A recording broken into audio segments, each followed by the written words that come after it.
The medals hit the grass first, Bronze Star bouncing once, twice, settling face down in the dirt like they didn't matter. Then came the shirts, the boots, the framed photos. 42 years of marriage scattered across my front lawn like trash day came early. Diane stood in the doorway, arms crossed, heels clicking that angry rhythm I'd learned to recognize. "I'm done," she announced, loud enough for Mrs. Henderson across the street to hear, loud enough for the Johnsons slowing their Buick to stare. "Done living with a man who's given me nothing." I loaded the medals into my truck bed, hands steady. Didn't look back at her. Didn't explain. Tom watched from his porch next door, coffee cup frozen halfway to his mouth. He knew what she didn't. The whole town was about to find out. 3 hours earlier, things had been normal. Or what passed for normal in a house where two people lived like polite strangers. I'd been up since 5:30, same as always. Made coffee in the old percolator. Diane's fancy espresso machine sat on the counter gathering dust. Thing cost more than my first car, and took my cup out to the porch. The sparrows were waiting. I scattered seed from the Maxwell house I kept by the door, watched them flutter and fight over breakfast. Peaceful, that's what mornings were supposed to be. Diane's heels clicked overhead. She was up earlier than usual for a Saturday. Through the window I could see her moving around the bedroom, phone pressed to her ear, animated, the way she talked to her sister, or those country club friends whose names I could never keep straight. I didn't think much of it. We'd been living separate lives for years, truth be told. She had her world, I had mine. The marriage had gone cold somewhere back in the 90s, but we'd kept up appearances. That's what you did. You made vows, you honored them, even when they stopped meaning anything. I finished my coffee and headed to Morrison's Hardware. Needed wood screws for the Hendersons' deck repair. I'd promised to fix that loose board before somebody went through it. Jerry Morrison was behind the counter, same as he'd been for 30 years, reading glasses perched on his nose. "Morning, Frank." He rang up the screws without asking what size. Knew my usual. "How's that fence project coming?" "Good. Should be done by next week." "Heard my nephew got into that trade school program." Jerry's voice had that gratitude in it, the kind people get when something good happens they weren't expecting. "Some foundation paid half his tuition. Anonymous donor. You ever hear of anything like that?" I shrugged, counted out exact change. "Sounds like somebody who believes in giving folks a chance. Wish I knew who to thank."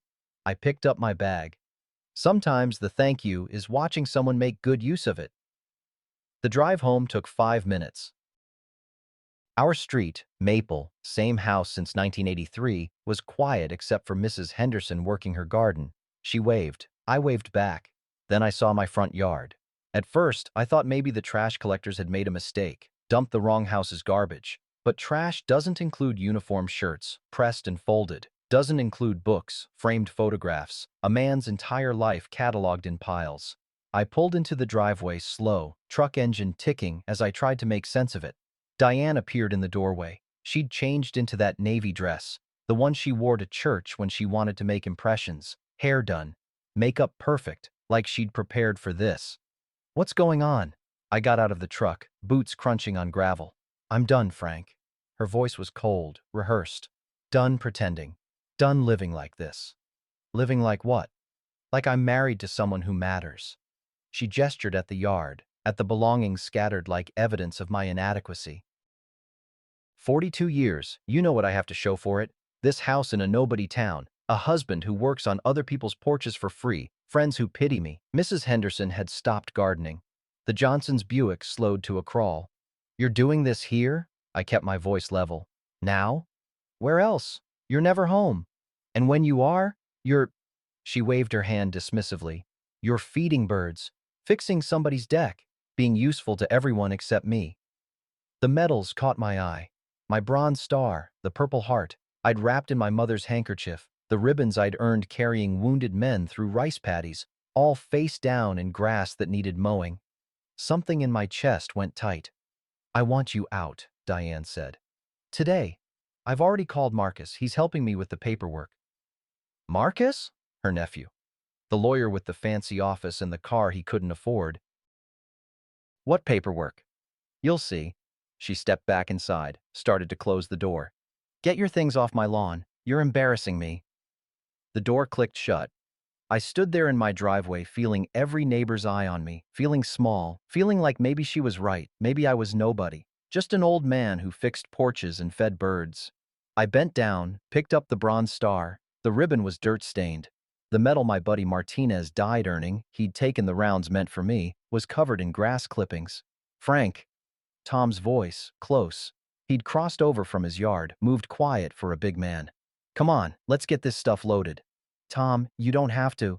Shut up and hand me that box. We worked in silence, loading my life into the truck bed. Clothes, books, the photos of my mother, my unit, Sarah's baby pictures from back when my granddaughter still visited. Tom picked up a frame, wiped the glass with his sleeve. She doesn't know, does she? I shook my head. You gonna tell her? No. He looked at me like I was crazy. But he didn't argue. Just kept loading boxes. Mrs. Henderson had gone inside. The Johnsons had driven on. By the time we finished, the street was empty again. Normal. Except nothing was normal anymore. Tom drove his truck over, followed me to his place. Didn't ask if I needed a place to stay. Just opened his guest room, put fresh sheets on the bed, brought me a beer I didn't drink. Marcus, he said finally, sitting across from me in his kitchen. That's bad news. He's her nephew. He's a vulture. Tom's jaw worked. You know what he does? Talks old folks into signing papers they don't understand. Gets himself power of attorney, then, I'm not signing anything. Good. Tom stood, pulled 2 mugs from the cabinet. Coffee? Yeah. He poured, and we sat there as the sun dropped lower. The kitchen smelled like the wood smoke from his fireplace. The coffee almost burned the way he always made it. Through the window, I could see my house. Diane's car was still in the driveway, lights on inside like nothing had happened. Frank, Tom's voice was careful. How long you planning to keep quiet? Long as it takes. Even if it costs you everything? I wrapped my hands around the mug, felt the heat. Some promises you keep no matter what. Tom nodded slow. He understood promises. His Linda had been gone 6 years, and he still set 2 coffee cups out some mornings. Then I guess we better get ready, he said. For what? Whatever Marcus is planning. Tom met my eyes. Because men like him, they don't stop at just kicking you out. The call came on Tuesday. 3 days of living out of boxes in Tom's guest room. 3 days of Diane's silence. 3 days of watching my house from next door like I was the stranger. Frank, it's me. Her voice was different. Softer, almost apologetic. Can we talk? I held the phone, waiting for the catch. I think maybe we overreacted, both of us. A pause. Marcus suggested we sit down, just the 3 of us. Work things out properly. Marcus. He's good with this sort of thing. Financial matters, property division. He can help us figure out what's fair. Fair. The word sat wrong in my mouth. Frank, will you come, please? That please hooked something in me I thought I'd buried. 42 years of marriage didn't vanish in a weekend. Maybe she'd realized. Maybe... When? Tomorrow, 2 o'clock. His office. I stopped at the florist on the way. The woman behind the counter, Betty's sister, worked there for years, wrapped yellow roses in paper. Special occasion? Hoping to be. She smiled, handed them over. Good luck, hun. Marcus's office was in that new building on 3rd Street, all glass and chrome, trying too hard to look important. His name on the door, Marcus Trent, Esca. The secretary looked up, gestured to the chairs. He'll be right with you. The roses felt stupid suddenly. Too hopeful. Too desperate. Marcus emerged from his office, hand extended. 42, maybe 43. Suit that cost more than I made in a month back when I was working. Cologne that announced itself before he did. Frank, good to see you. His grip was firm, practiced. Come on in. Diane's already here. She sat in one of the leather chairs, legs crossed, hands folded. Didn't meet my eyes. The navy dress again. Her armor. Frank brought flowers, Marcus said, closing the door. That's nice. I set them on the edge of his desk. Diane glanced at them, looked away. So, Marcus settled into his chair, pulled out a folder. Let's talk about where we are. Where we are, like we were discussing a business transaction. Diane's concerned, he continued, opening the folder. She's noticed some things. Forgetfulness. Difficulty with basic tasks. She mentioned you couldn't open a jar last week? My jaw tightened. Arthritis. Of course. But at your age, these small things can indicate larger issues. He slid a paper across the desk. We think it might be wise to establish power of attorney for your protection. I picked up the paper. Legal language, dense and deliberate. My name at the top. Marcus Trent listed as attorney in fact. Protection from what? From making decisions that might not be in your best interest. Marcus's voice was smooth, reasonable. The house, for instance. The property. Financial assets. These things need proper management. I've managed fine for 68 years. Have you? Diane spoke for the first time. Frank, be honest. When was the last time you balanced the checkbook? Paid a bill on time? You're slipping. I'm not signing this. Marcus leaned back, fingers steepled. I understand this is difficult. But Frank, we have to think about Diane's security. You've been, how do I put this, financially irresponsible. Irresponsible. The charitable deductions on your taxes, quite substantial. Money that could have gone toward Diane's care, toward building something. Instead, he gestured vaguely. Where did it all go? I said nothing. See, that's concerning. Marcus pulled out more papers. A pattern of poor judgment, large sums unaccounted for. Diane deserves to know where her money went. It wasn't her money. In a marriage, Frank, everything is shared. He pushed another document forward. This is a conservatorship petition. If you won't sign the power of attorney voluntarily, we can pursue this through the courts. The room felt smaller. Diane was looking at her hands. Marcus was watching me like a cat watches a wounded bird. You've kept me in this life for 40 years. Diane's voice was quiet, but the words cut. Living like a nobody's wife. Do you know what that feels like? My friends, their husbands are doctors, lawyers, executives, and mine fixes porches for free and gives money away to God knows who. I thought you wanted to work things out. I do, by getting what I deserve. She finally looked at me, and her eyes were cold. Sign the papers, Frank. Let Marcus handle things. You'll still have the house, a modest allowance. You just won't have control anymore. I stood up. The roses sat on Marcus's desk, already starting to wilt. I'm not signing. Frank? Marcus stood too. Be reasonable. You're 68 years old with no assets to speak of, no retirement beyond Social Security, and a wife who's documenting your decline. This can go easy or hard. Then I guess it goes hard. I walked out.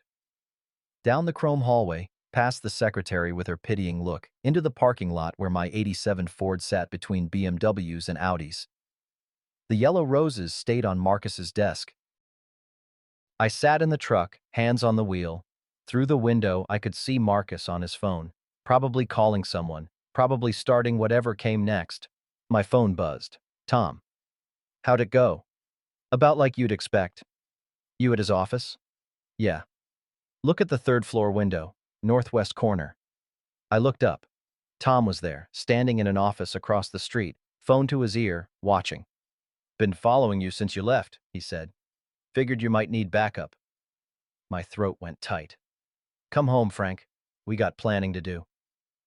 I started the truck. In the rearview mirror, I could see Marcus in his window now, watching me leave. He was smiling, like he'd already won. Tom's kitchen smelled like eggs and wood smoke. He set a plate in front of me, scrambled, bacon, toast, cut diagonal the way Linda used to do it. I hadn't asked for breakfast. Hadn't asked for anything. Eat. I picked up the fork. Couldn't taste much, but I ate anyway. Tom refilled my coffee, sat down across from me with his own cup. Marcus showed his hand too early, he said finally. How you figure? He's desperate. That office? The car? Man's drowning in payments. Tom tapped the table. Desperate men make mistakes. He's got the law on his side. Maybe. Tom stood, walked to the hallway, came back with a box. Old, cardboard softened with age. He set it between us. Been meaning to show you this. Inside were letters. Dozens of them. Thank you notes on drugstore stationery, cards with flowers on the front, lined notebook paper with careful handwriting. What? Read one. I pulled out a card at random. The handwriting was shaky, elderly. Dear anonymous friend. The hospice care for my Linda was a gift I'll never forget. 6 months of dignity, when we thought we'd have nothing. You gave us time to say goodbye properly. I don't know who you are, but I pray for you every night. Tom Brennan. My hands went still. Found it in the hospice office files, Tom said quietly. Volunteer there on Thursdays. Was helping sort old paperwork and saw the foundation name. Recognized the address, post office box here in town. Then I saw this. He pulled out another paper, a canceled check. My handwriting on the memo line. For Linda, for dignity. How long you known? 4 years. Tom's voice was rough. Figured if you wanted me to know, you'd tell me. But Frank, what you did… He stopped, collected himself. Linda died peaceful. Pain managed. Me holding her hand. Not in some county ward with fluorescent lights and strangers. She was a good woman. She was. And you gave us something I couldn't. He pushed the box toward me. There's more. Letters from the hospital foundation, the scholarship program. I've been collecting them. Didn't know if you ever saw the thank yous, so I kept them. Thought maybe someday you'd want to know. I pulled out another letter. This one typed, formal. The Children's Wing dedication was a profound moment for our community. Your anonymous generosity has already saved 3 young lives. We wish we could thank you in person, but we understand and respect your wishes. You are a silent hero. Frank. Tom leaned forward. You've been giving for over 20 years. The scholarship fund alone has put 17 kids through school. The hospital wing treats hundreds. The widow assistance program kept 3 families from losing their homes. It's not about the numbers. I know. It's about your mama's promise. About doing right without needing credit. He tapped the letters. But here's the thing. These people want to thank you. And if Marcus tries to paint you as incompetent, as someone who wasted money, we've got proof you've been holding this whole town together. I pushed the box back. Can't use these. Why not? Because then it wasn't anonymous. It was just waiting for applause. Tom's jaw worked. Even if it cost you everything? Yeah. He stood, paced to the window. Outside, my house sat empty. Diane's car was gone, probably at the country club having lunch with women who didn't know their hospital bills got paid by the nobody across town. There's someone else who should know, Tom said. No. Sarah's your granddaughter. She deserves… She's 21. Got her own life at school. Don't need to drag her into this mess. She's already in it. Tom turned. Diane called her yesterday. Told her you're having episodes. Getting confused. That you might need to go into care. The coffee turned sour in my stomach. Sarah thinks she doesn't know what to think. She called me this morning asking if it was true. What did you tell her? That she should come home and see for herself. Tom pulled out his phone, showed me a text message. I'll be there Friday. Need to see Grandpa. 3 days. Sarah would be here in 3 days, expecting to find a confused old man who couldn't open jars. Tom, you don't have to tell her everything, but Frank, she needs to see you're still you. Sharp, capable, that Diane and Marcus are lying. I stood, walked to the window. Across the street, Mrs. Henderson was getting her mail.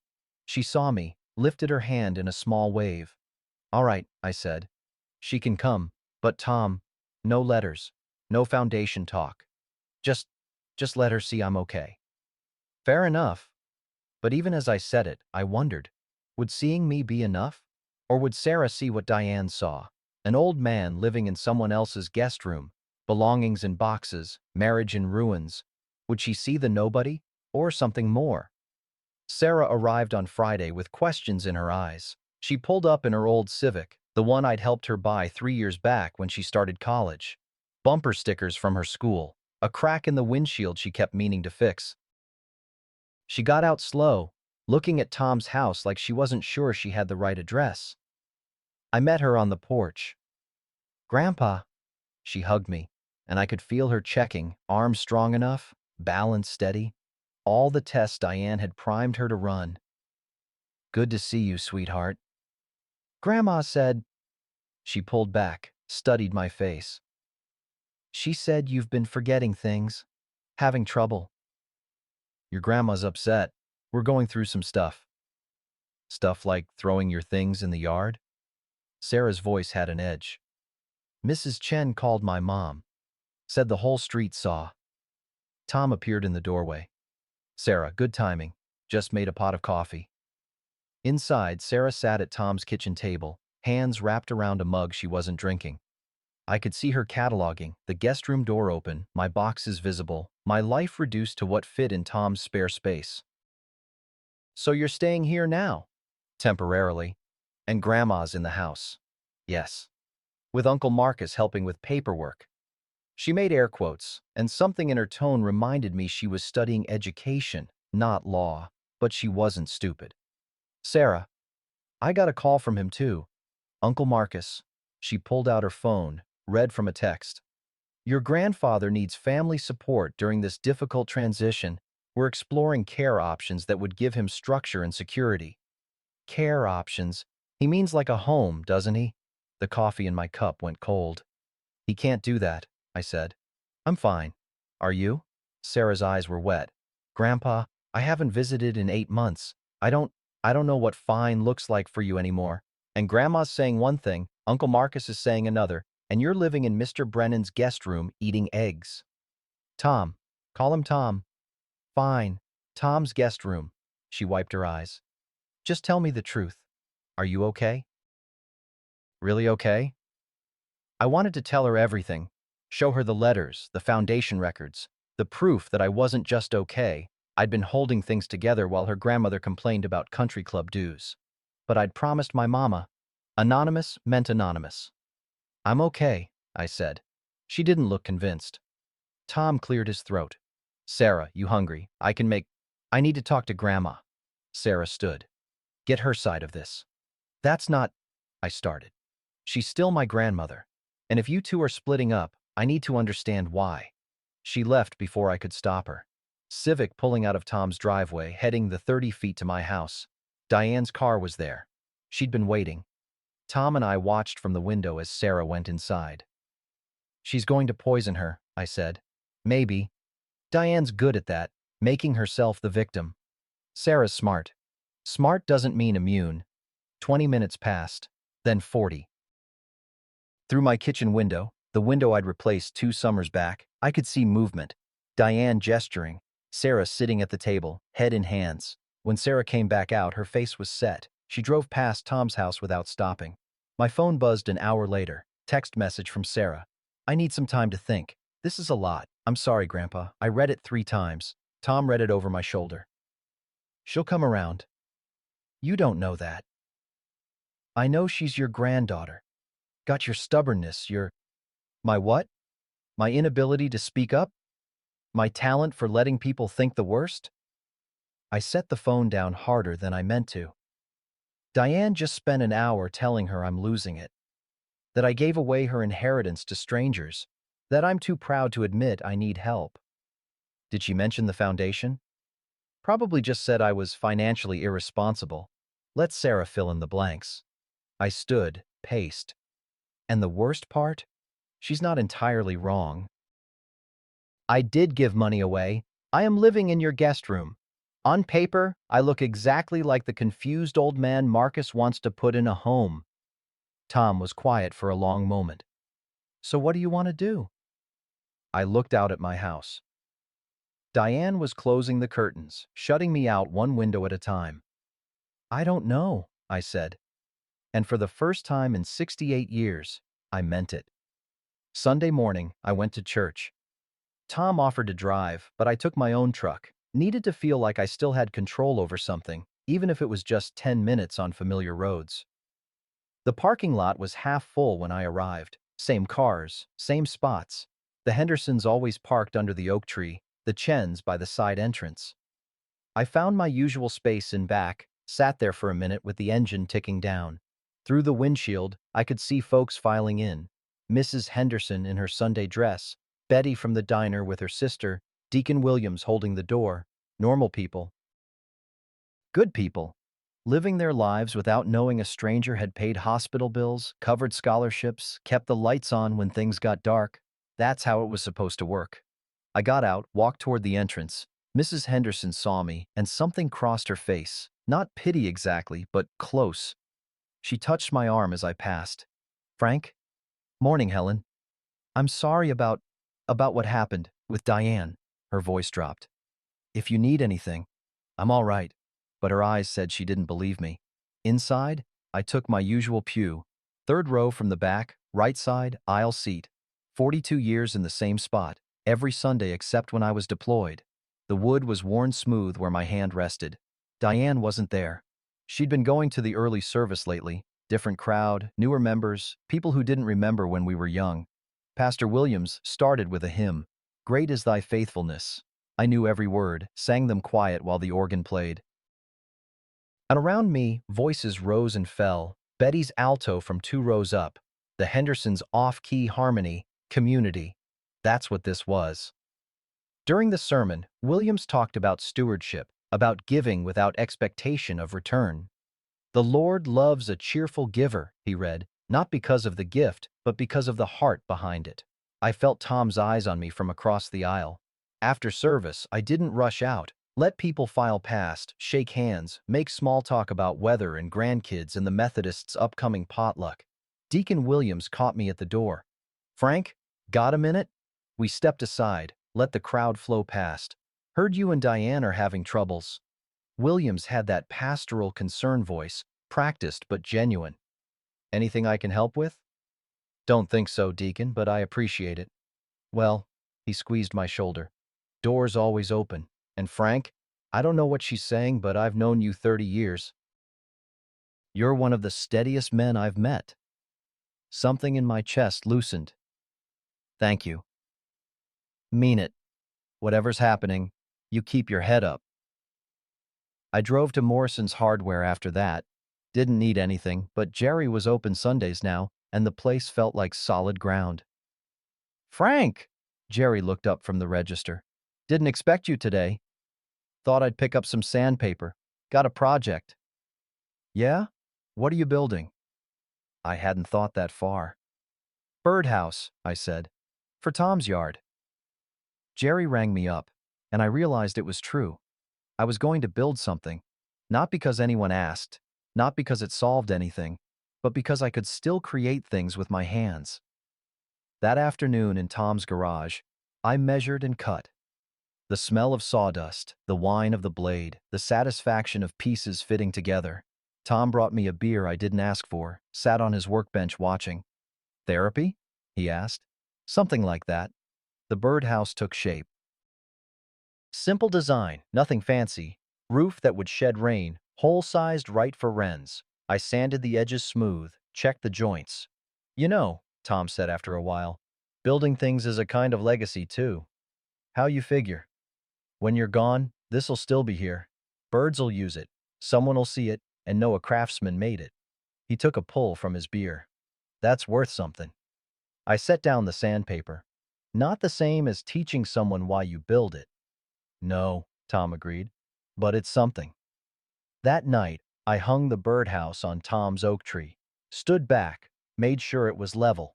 The sun was setting, painting the sky orange and purple. My phone buzzed.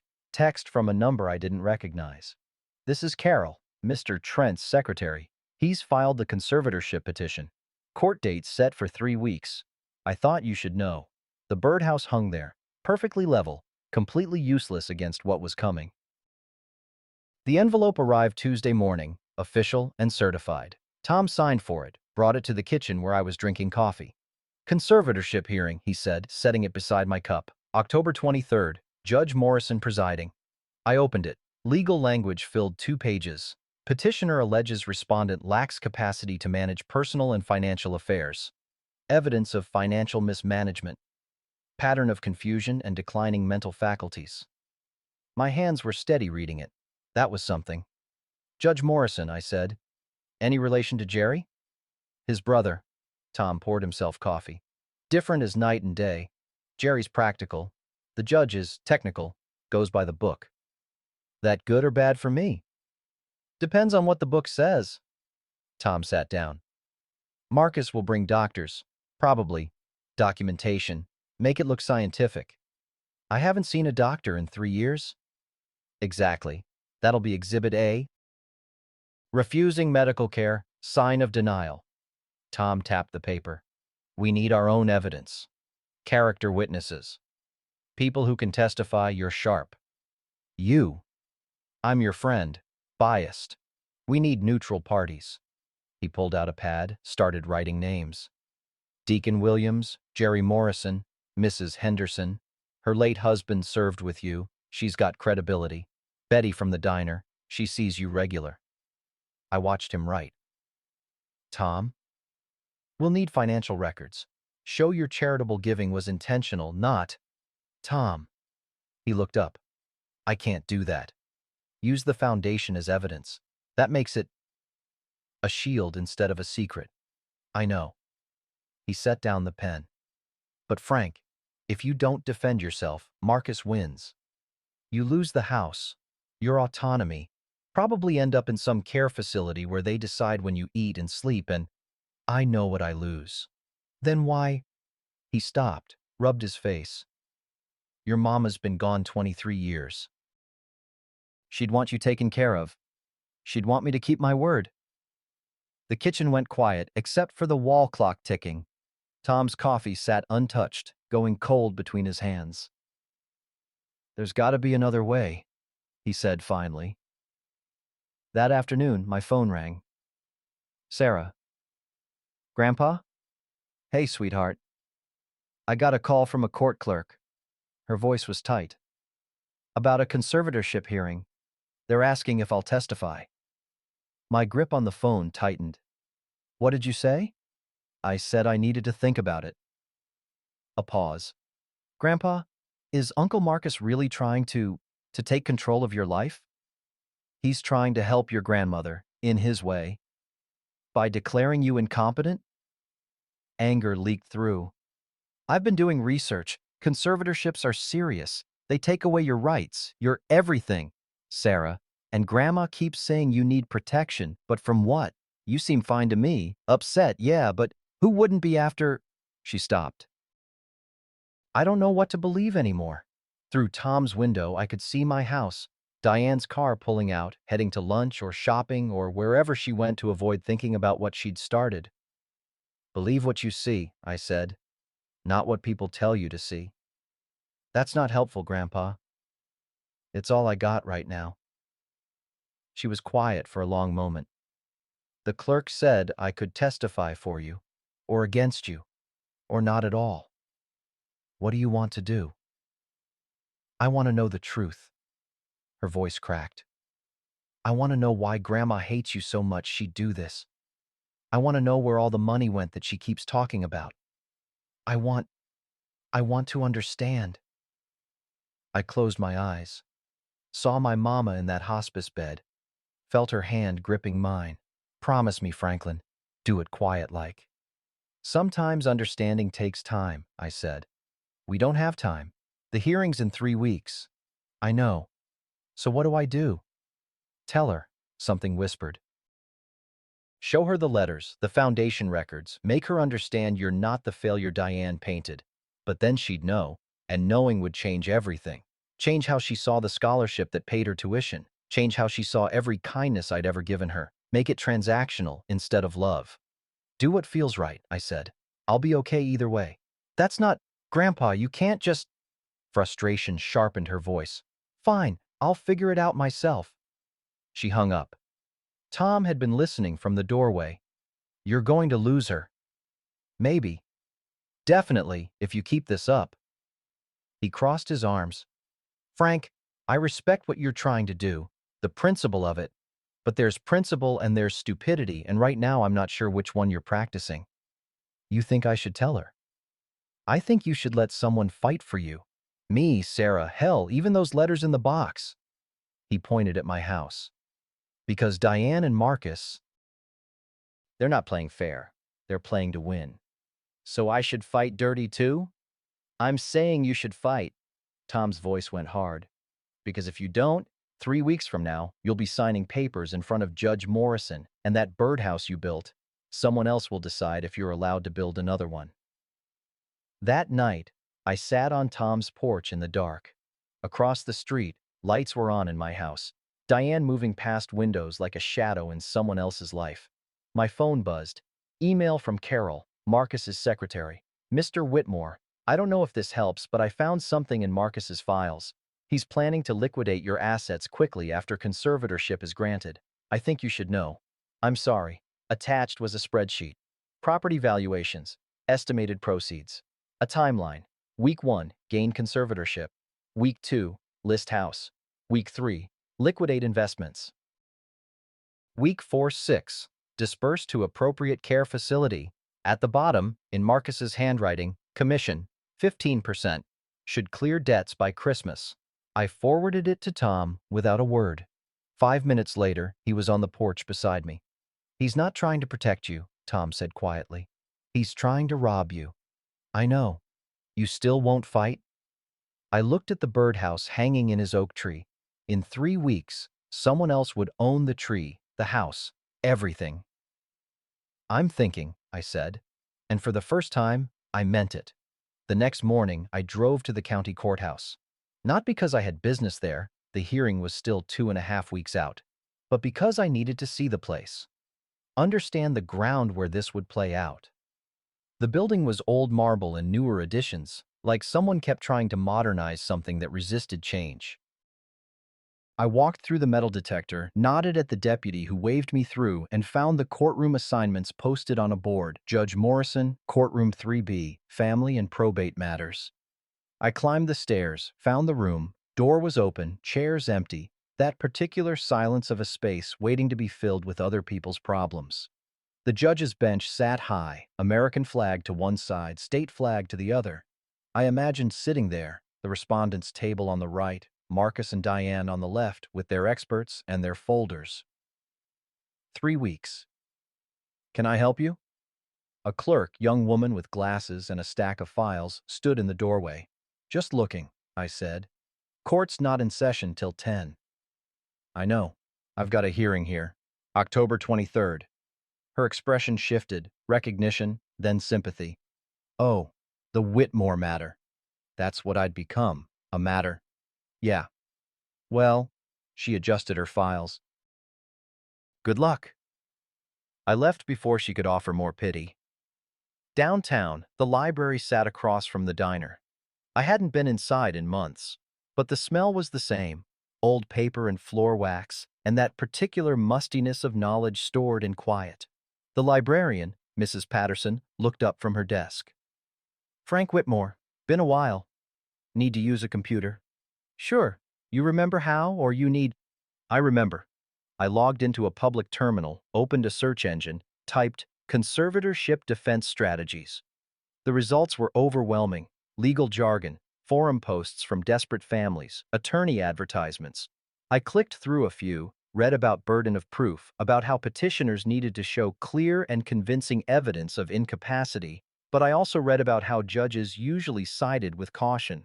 Better to protect someone who didn't need it than fail to protect someone who did. How family testimony carried weight. How financial irregularities raised red flags. I was checking every box Marcus needed. An hour later, I'd printed nothing, learned everything. The system was designed to help people like me, which meant it was designed to assume people like me needed help. I walked to the diner. Betty was behind the counter, coffee pot in hand, before I even sat down. Morning, Frank. Morning. She poured, set the cup down with that extra gentleness she'd been using since the yard incident. Usual? Just coffee today. She started to turn, then stopped. Frank, can I say something? Sure. I don't know what's happening with you and Diane. Not my business. She refilled the cup even though I hadn't touched it yet. But I've been serving you breakfast for 15 years. You're one of the good ones. Whatever she's saying about you, whatever people are whispering, I know what I've seen. What's that? A man who tips 20% on a $4 breakfast, who asks about my sister's health every week, who helped my daughter get into college somehow. I still don't know how, but her voice caught. You're good people, Frank. That's all I wanted to say. She walked away before I could respond. I sat there with my coffee, watching the lunch rush filter in. Working folks mostly. Construction crews, shop owners, the postal workers on their break. Normal people living normal lives. My phone buzzed. Text from Tom. Where are you? Diner. Stay there. 10 minutes later, he walked in with a folder under his arm, slid into the booth across from me without asking. Been doing research, he said, keeping his voice low. Me too. Found something you need to see. He opened the folder. Inside were printouts, articles from the local paper, photos from charity events, hospital newsletters. Every one of these mentions an anonymous benefactor. I cross-referenced dates with foundation records. It's all you, Frank. Tom, wait. He pulled out another sheet. This is from last year's hospital gala. Picture of the board members. See that guy third from left? I looked. Middle-aged man in a tux, champagne glass raised. That's Dr. Raymond Chen, Mrs. Chen's son. He's on the hospital board because of the children's wing you funded. He's also a neurologist. So? So he can testify about your mental capacity as a doctor and as someone whose family you've helped. Tom tapped the photo.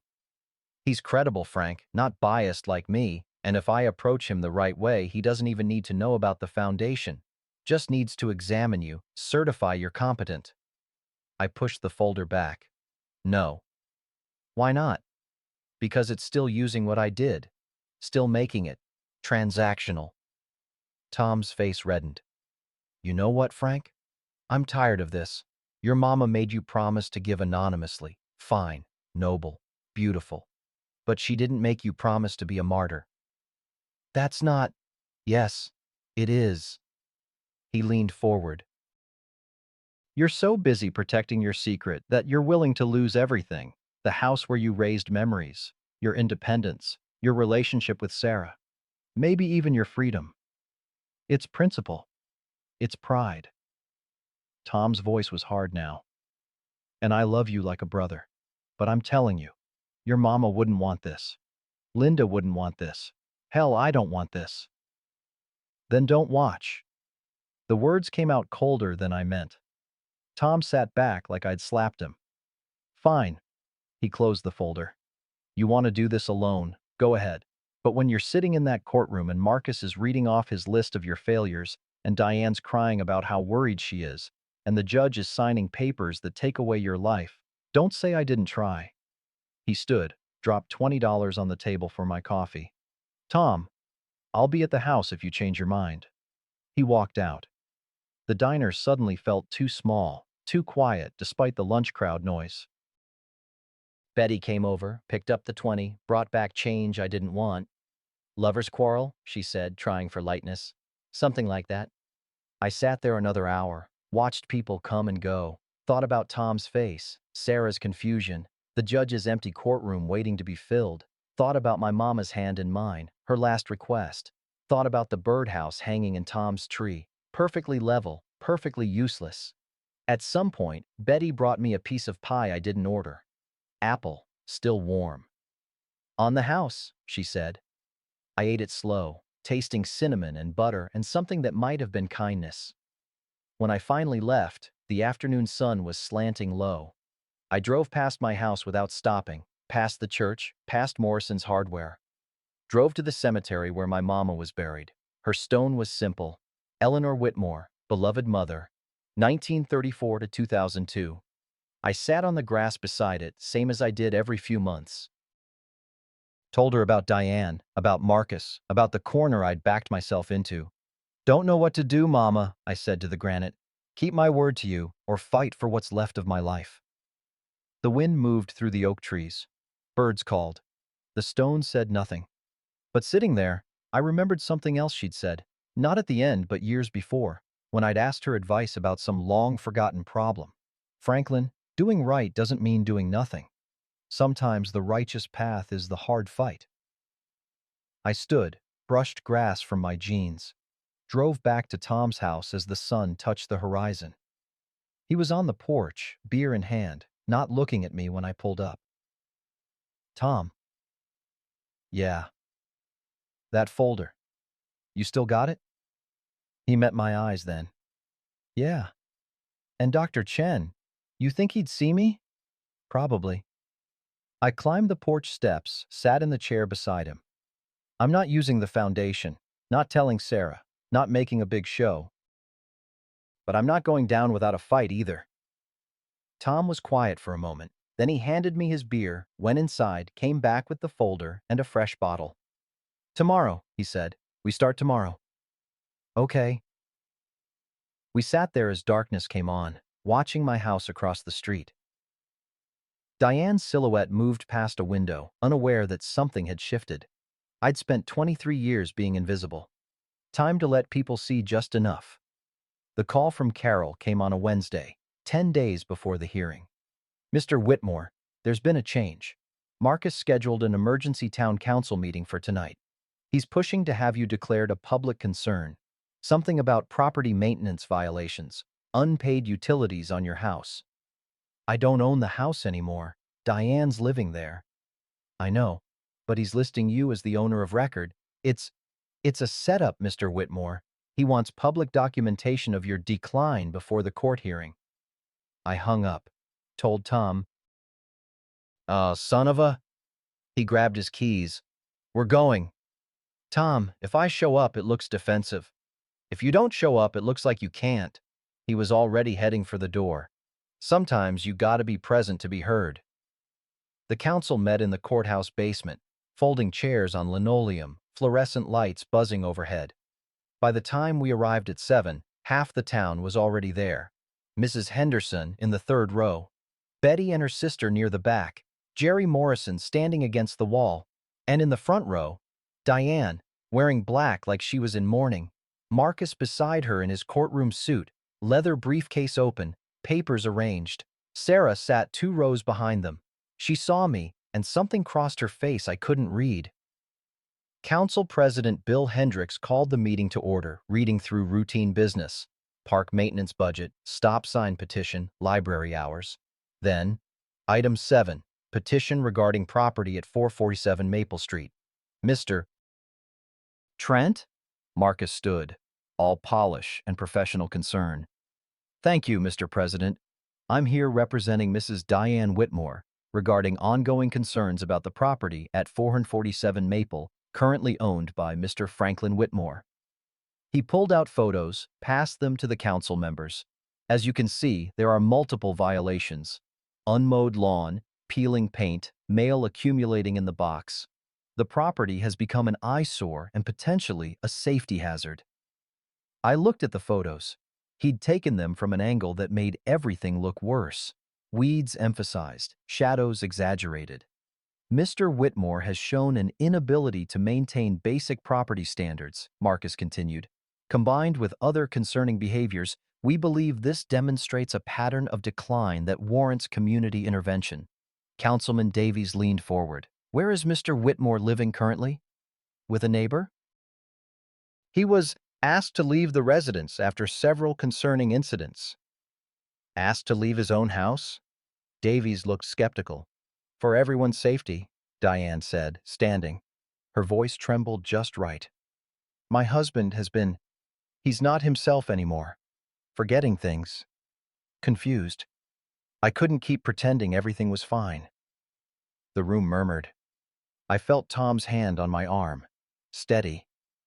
Mrs. Whitmore, Hendricks said, this is difficult, I'm sure. But what exactly are you asking the council to do? Declare the property in violation, require remediation, create documentation for other proceedings. Her voice broke. I love my husband, but he needs help he won't accept. Marcus jumped in. We're pursuing conservatorship for Mr. Whitmore's protection. This documentation would support that effort. Jerry Morrison pushed off the wall. Mr. President, point of order. Mr. Morrison? I've known Frank Whitmore 30 years.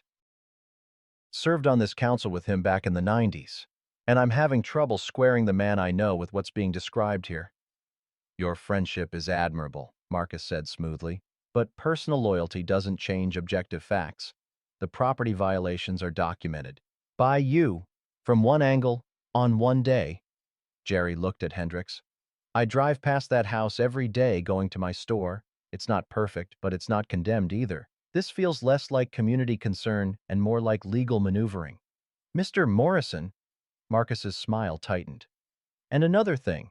Jerry wasn't done. If Frank's so incompetent, how come he fixed the Hendersons' deck last month? Passed my inspection, proper permits, quality work? That what incompetence looks like? Mrs. Henderson stood. May I speak? Hendricks nodded. My late husband, served with Frank in Vietnam. Bronze Star, Purple Heart. Frank carried him 3 miles with a bullet in his own leg. Her voice was steel. Some men are heroes long before anyone pins metal on them, and I'll be damned if I sit here and watch him be torn down by people who've never sacrificed anything. The room went still. Marcus's face reddened. This isn't about military service. Isn't it? Mrs. Henderson looked at Diane. You're sitting there in black like he died, but he's right there, and he's worth 10 of whatever you think you deserve. How dare you? Diane started. I'll speak too. Betty from the diner, standing now. Frank Whitmore's been coming to my diner 15 years, every Tuesday and Friday, tips 20% on $4, asks about my family, never forgot my sister when she was sick. That's the man you're calling incompetent? One by one they stood. Deacon Williams, steadiest man in our congregation. Eddie from the post office, never misses a bill payment, always on time. Mrs. Chen, my son's on the hospital board. They speak very highly of Mr. Whitmore's, his character. Sarah was crying. I could see her shoulders shaking. Marcus was shuffling papers, trying to regain control. These testimonials are touching, but they don't address the documented violations. Mr. President. Tom's voice, loud and clear. May I approach? Hendricks nodded. Tom walked to the front, pulled out the folder he'd been carrying. I've got documentation too. Property maintenance records showing Frank's been keeping up his place for 40 years. Tax records showing all bills paid on time. And this? He held up a paper. Letter from Dr. Raymond Chen, neurologist, stating he examined Frank Whitmore 3 days ago and found him to be in full cognitive capacity. Marcus's jaw dropped. You can't just... It's dated, signed, notarized. Tom set it on the council table. Says Frank's sharper than most men half his age. Sarah stood suddenly. The whole room turned. I need to say something. Her voice was shaking but strong. I'm Frank Whitmore's granddaughter. And my Uncle Marcus. She looked at him. Uncle Marcus called me 2 weeks ago, told me my grandfather was losing his mind, convinced me I should testify against him at the conservatorship hearing. Marcus went pale. But I've been doing research. Sarah pulled out her phone, hands trembling. About you, Uncle Marcus. About your debts. About the 3 other conservatorship cases where you represented family members and somehow the estates got liquidated fast and your debts got paid. That's privileged. It's public record. She looked at the council. He's not trying to help my grandmother. He's trying to rob my grandfather. The room erupted, voices overlapping, chairs scraping. Hendricks banged his gavel. Order! Mr. Trent, do you have a response? Marcus was packing his briefcase, face red, hands shaking. This is defamation. I'll be filing. Mr. Trent, the sheriff, standing by the door now. Got a few questions about those documents you filed. Signatures look off. Marcus looked at Diane, then at the sheriff, then at the door. He ran, made it 3 steps before the sheriff caught his arm. Slowly now, let's talk outside. Diane sat frozen, mascara starting to run. The room was chaos, everyone talking at once, some standing, some sitting shocked. I looked at Sarah.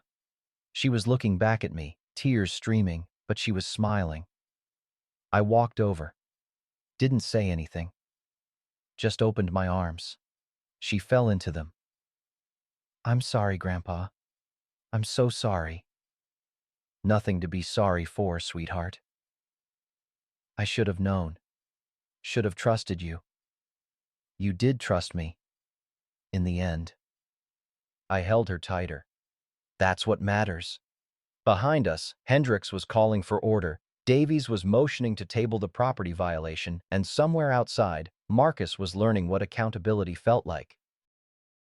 Tom appeared beside me, handed me a handkerchief for Sarah. Nice work, he said quietly. You too. I didn't do anything. You did everything. The meeting adjourned in confusion. People filed out, some stopping to shake my hand, others giving Diane wide berth as she sat alone in the front row. Outside, the October air was cool and clean. Sarah walked between Tom and me, her hand in mine like when she was small. What happens now? She asked. Now? I looked up at the stars starting to show. Now we go home. To Mr. Brennan's? To Tom's, I corrected. For now, till we figure out the rest. She nodded, squeezed my hand. Grandpa, can I ask you something? Sure. Why didn't you defend yourself earlier? Why wait until tonight? I thought about that. About my mama's promise, about the letters in Tom's box, about the choice between visibility and principle. Sometimes, I said slowly, the best defense is letting good people speak for themselves. I couldn't tell them what I'd done, but I could let them tell me who I was. Sarah was quiet for a moment. Then, that's pretty wise. Or pretty lucky, Tom snorted. Little of both. We reached our trucks. Sarah hugged me again, promised to call tomorrow, drove off to whatever hotel she'd booked. Tom and I stood in the parking lot, watching the courthouse empty out. You know the conservatorship hearing's still scheduled, he said. I know. Marcus is out, but Diane could still pursue it. She could. You think she will? I thought about her sitting alone in that front row, mascara running, her carefully constructed narrative collapsed in front of half the town. No, I said. I don't think she will. And I was right. The papers arrived by courier 3 days later. Diane had signed everything. Divorce settlement, uncontested, the house to me, her car, and half the savings to her. She'd already moved to her sister's place in Kansas City, 2 states away, far enough to pretend this town never happened. No apology, no explanation, just signatures and a forwarding address. Sarah helped me move back in on a Saturday. We worked in comfortable silence, carrying boxes from Tom's guest room back across the street. The yard needed mowing. The paint was peeling in spots, but it was mine again. Grandpa? Sarah was unpacking books in the living room. What are you going to do now? Fix the porch. Needs new boards. I mean, after, long term. I set down a box, looked around the house. 42 years of memories, most of them quiet. Some good, some just there. Haven't thought that far yet. She held up a frame, my unit photo from Vietnam. Can I ask you about the foundation? My hands went still. Tom didn't tell me. Not directly. She set the photo on the mantel. But I found things, records at the college financial aid office. My scholarship came from a local donor, but they wouldn't say who. Then I cross-referenced dates with things people said at the council meeting about the hospital wing, the families you helped. I didn't confirm or deny, just waited. It's you, isn't it? You're the anonymous donor. The secret I'd kept for 23 years sat between us. I could deny it, deflect, keep the promise to my mama intact, or I could trust my granddaughter with the truth. Yeah, I said. It's me. She didn't look surprised, just sad. That's why you wouldn't fight back. Why you almost let Uncle Marcus win. Your great-grandma made me promise. Said giving should be quiet. She was right. Sarah came over, sat beside me on the couch. But Grandpa, she also would have wanted you safe, and I think maybe there's a difference between giving quietly and suffering silently. Smart girl. Always had been. You're probably right. I am right. She smiled, and I saw her mother in it. My daughter who'd moved to California years back, who called on holidays but lived her own life. So what happens to the foundation now? Keeps going, same as always. But you're getting older. You'll need help managing it eventually. I looked at her, 21 years old, studying to be a teacher, eyes bright with something that looked like purpose. You volunteering? Maybe. She pulled out her phone. I've been thinking about it since the council meeting. About legacy. About, about what matters. And Grandpa, teaching kids is important, but what if I could do both? Teach and help run the foundation. Learn from you how to do it right? Something in my chest loosened. The fear I'd carried since my mama died, that the foundation would end with me, that the giving would stop when my hands got too old to write checks, it eased. You'd have to keep it quiet, I said. No credit, no recognition. I don't need credit. I need purpose. She squeezed my hand. Teach me, Grandpa. Teach me how to give like you do. Outside, Tom was mowing my lawn without asking. Mrs. Henderson waved from her garden. A postal truck drove past, Eddie at the wheel, normal life, settling back in. That night, Sarah stayed for dinner. We ate on the porch, sandwiches and sweet tea, nothing fancy.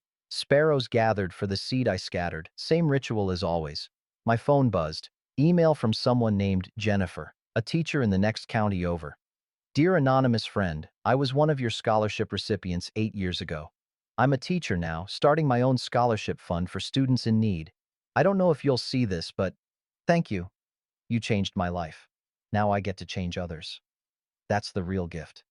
I showed Sarah. She read it, smiled. That's legacy, she said. Yeah, I agreed.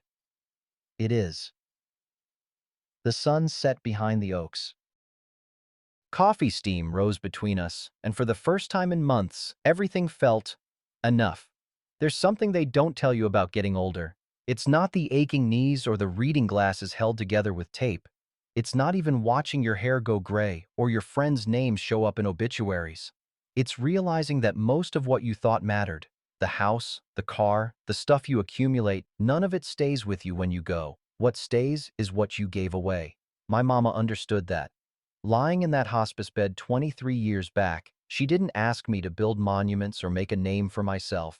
She asked me to help folks quietly, to give without keeping score. I kept that promise, even when it cost me a marriage that was already broken, even when it nearly cost me everything else.